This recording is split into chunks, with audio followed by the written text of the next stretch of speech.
Hey everybody, welcome back. It's Spirited Plume, and today we're going to be talking about advanced catch tanking. If you are new to catch tanking, we have an introduction video. That will be the first introduction mechanic video. This is going to be an advanced video, which requires a bit of understanding for how bosses attack, how bosses gain energy, and animation durations in the form of ticks. Without further ado, let's get into it. This is an advanced video because we're in a situation where the boss's charge move is faster than our charge move.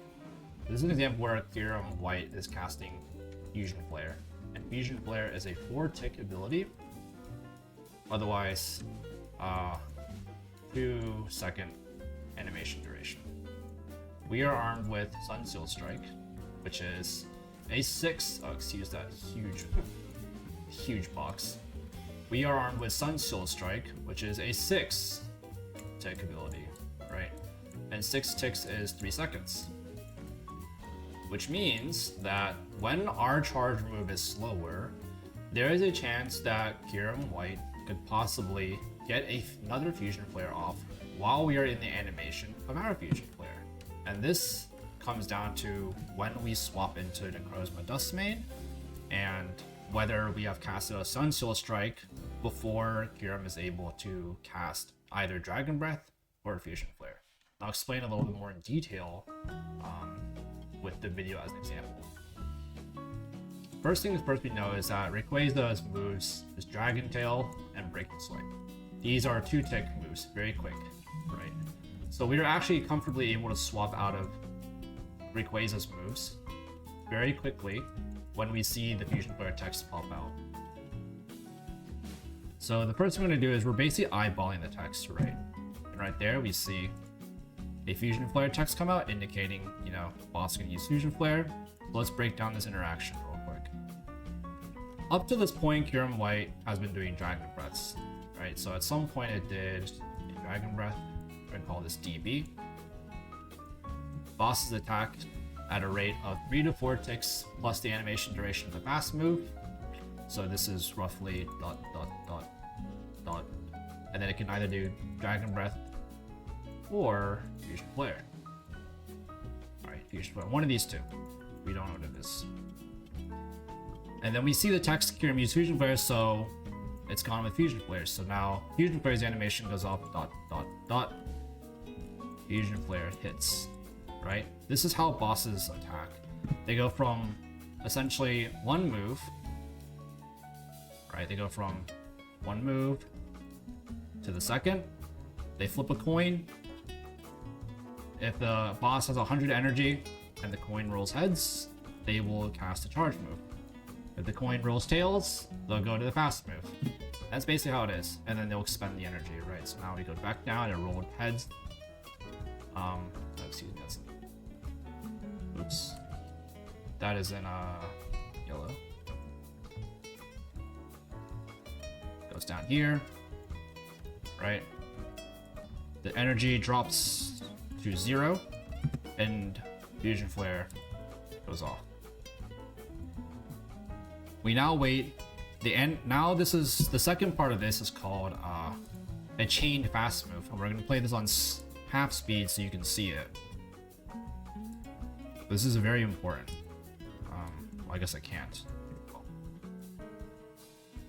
So you're gonna watch very closely to what happens after Fusion Flare, right? Right there. It casted Fusion Flare, then it very quickly did a Dragon Breath. Do you see that?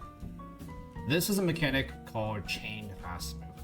When a boss casts a charge move, it has two options. Either cast another charge move if it has the energy, or cast a fast move. And when it casts a fast move, it casts it very quickly. In fact, it is just the animation duration of the fast move, so the dot, and then Dragon Breath, right? If this was Ice Fang, it'd be 3 dots. If this was Dragon Tail, it'd be 2 dots. But because this is Dragon Breath, it's very quick, 1 dot. Right, so, and the reason why we know it's going to cast Dragon Breath is because Theorem has dropped to 0 energy as Fusion Flare dropped. And we haven't even cast a Sunseal Strike yet, so we haven't used our heavy hitting ability to even give it energy to begin with. However, once we cast Sunseal Strike right here, the next ability for Kiram White, so it goes 1, 2, 3, excuse the how low it is on the screen. I'm gonna move it to the right. Go this way. Once it casts 4 ticks, right, it has the option to cast Dragon Breath. Excuse me, Dragon Breath. Oh my gosh, I cannot draw. You can see it's my first time using this. Dragon Breath or Fusion Flare. And this is all within about 2 to 2.5 seconds of it just casting Dragon Breath. So in this animation, right, this is 2.5 seconds right here. 2.5 seconds. Right, how long is Sunseal Strike? Remember?